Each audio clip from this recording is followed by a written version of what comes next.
कधीच नाही चुकणार तुमचे फेवरेट टीव्ही शोज झी5 सोबत, तेही एकदम फ्री।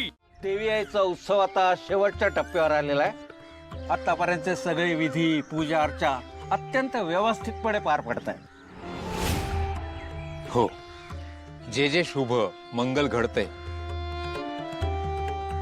ते सर्व काही देवी आई स्वतःच करून घेते। हो, आणि मीरा, तुझं विशेष कौतुक आहे। तुझ्या पद्धतीने आणि आत्मविश्वासाने सगळे विधी पूर्ण केलेस ते बघून सगळ्या गावाला आनंद वाटला। आता उद्याचा फक्त एक विधी व्यवस्थितपणे पार पाडायचा आहे। तो पार पाडला ना बा की सगळं काही मंगल कुशल होणार आहे। ज्या हेतूने तू हे कार्य हाती घेतलंस तो हेतूही सफल होणार आहे। शिवनाथावरचा कलंक जाईल, त्याच्याकडे तुझ्याकडे गावाचा बघण्याचा दृष्टिकोनही बदलेल। पुढचा विधी कठीण नसेल ना? नाही म्हणजे आधीचा विधी ती करत होती तेव्हा मला खूप काळजी लागली होती मीराची। शैलजा, या उत्सवातले सगळे विधी कठीणच असतात,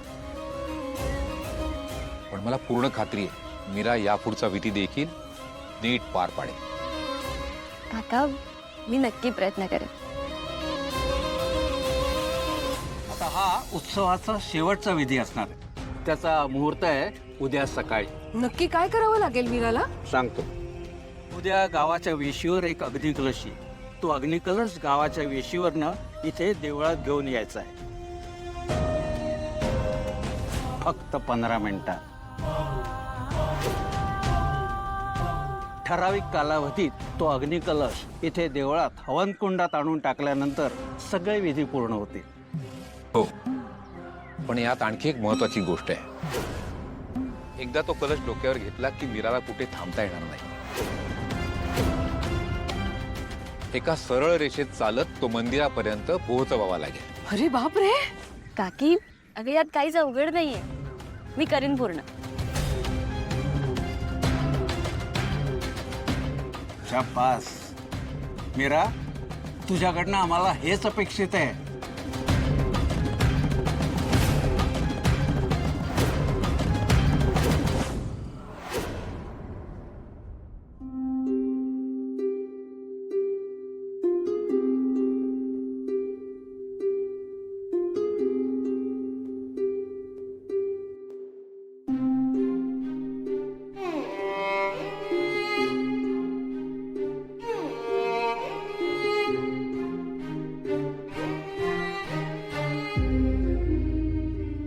एकदा बाळा,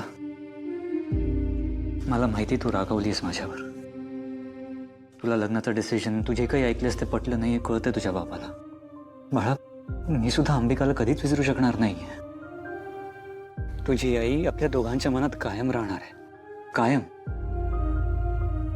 पण तुला जर नको असेल ना तर मी हे लग्न करणार नाही, आय प्रॉमिस। बाळा, आय प्रॉमिस, मी हे लग्न करणार नाही जर तुला नको असेल तर। वेद,